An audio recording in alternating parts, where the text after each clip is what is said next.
In this video, we're going to show you how to diagnose the door switch in your dryer.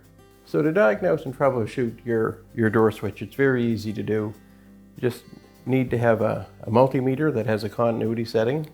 Ideally one like this that has a setting where you can put it that will actually make an audible sound when you put your leads together, basically letting you know you have a completed circuit.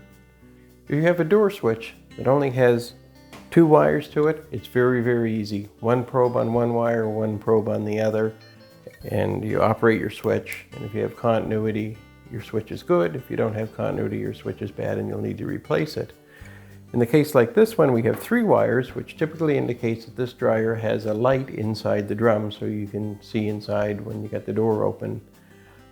So they use the same switch. So the switch is doing 2 functions. One, it's going to turn the dryer off when you open the door, and the second piece it'll do at the same time is turn the light on inside. I'm going to go from the one on this side and the center, and I have continuity. So this would be with the door in the open position. I have a signal. If I operate the switch as if the door was closing,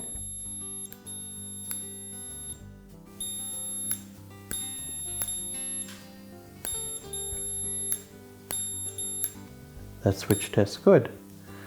So now I'll go to the other contact and operate the switch as if the door was closed.